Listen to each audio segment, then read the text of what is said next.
Hello, hello, ici Guillaume, ton coach en épanouissement amoureux. Comme tu le sais, tous les mercredis, tous les dimanches, à 20 heures, je réponds ici sur ma chaîne YouTube à vos questions concernant vos freins actuels à l'épanouissement amoureux.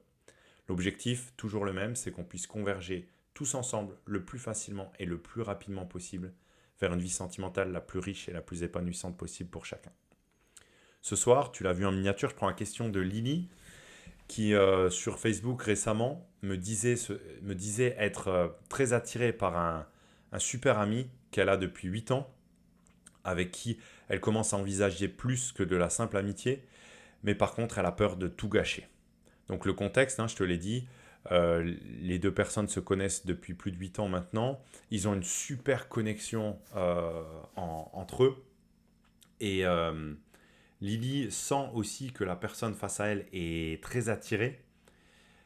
Par contre, ben, elle a, et c'est légitime, je pense, peur de perdre cette belle interaction avec cet autre être humain. Pas facile à dire ça. Donc, la conscience que je mets sur ta question, Lini, c'est la suivante. C'est l'impression que ça me laisse, hein, mais je peux me tromper, bien sûr. C'est que au terme de 8 années d'amitié avec cette personne, tu as potentiellement la connexion suffisante pour pouvoir dire les choses à cette personne, pour pouvoir te livrer ouvertement, tu vois, sans peur d'être jugé ou rejeté. L'idée ici n'étant pas de faire une folle déclaration d'amour comme dans les plus belles comédies romantiques hollywoodiennes, mais plutôt quelque chose de plus pondéré, de plus mesuré, qui correspond à la réalité de tes ressentis actuels à l'intérieur de toi-même, tu vois. C'est-à-dire accepter en toute transparence cette fragilité que tu peux ressentir et l'exprimer ouvertement à la personne face à toi, tu vois. Ça pourrait être par exemple de lui dire bah écoute, j'adore l'interaction qu'on a depuis 8 ans maintenant, je trouve que échanger avec toi c'est ultra riche, c'est ultra épanouissant pour moi. J'adore ce lien d'amitié qu'on a réussi à tisser ensemble. Je trouve que c'est ultra fort, c'est ultra précieux de t'avoir dans mon quotidien. Et en même temps, je ressens que les choses sont un peu en train de changer pour moi en ce moment, euh, que j'aspire progressivement un petit peu plus, à plus de connexion avec toi, à plus d'intimité.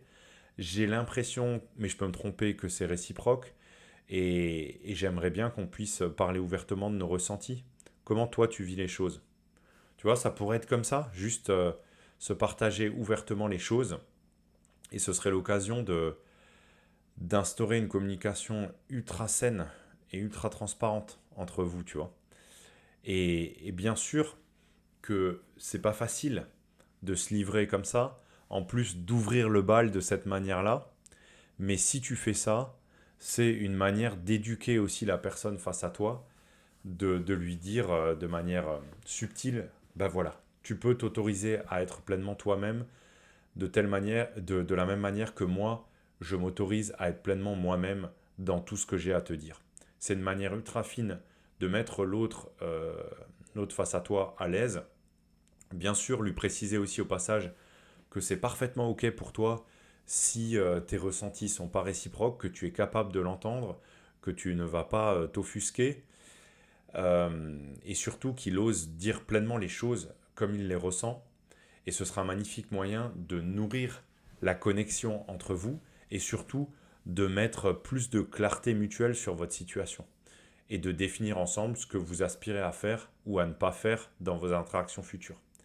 Et à la limite, j'ai même envie de te dire, Lily, si parce que tu as partagé ça en toute transparence, en toute honnêteté, en toute vulnérabilité à cette personne-là, elle devait pour une raison ou pour une autre, mais je serais très surpris si c'était le cas, elle devait te rejeter, cette personne-là, finalement, c'est aussi un magnifique indicateur que votre amitié, elle était peut-être pas si solide que ça, et que, ou du moins pas autant réciproque au niveau de ton impression de connexion que ce que tu avais pu penser à l'origine.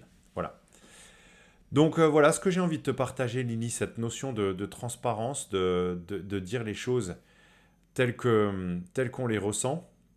Je me doute que c'est pas facile, mais je pense que c'est la chose la plus saine à faire à ce stade-là dans l'interaction entre vous. Donc n'hésite pas à, à oser te livrer. Ça aura, je pense aussi, un vrai côté libérateur pour toi Tu auras l'impression d'être soulagé après avoir osé exprimer les choses. Je t'encourage vraiment à le faire en tout cas. Mais encore une fois, c'est comme tu sens. Ne te sens pas obligé si ça ne résonne pas en toi. Tout ce que j'ai dit là, si tu n'es pas aligné avec ce que j'ai dit, c'est ok de décider de ne pas te lancer et de continuer votre interaction en toute amitié comme ça a été le cas jusqu'à présent.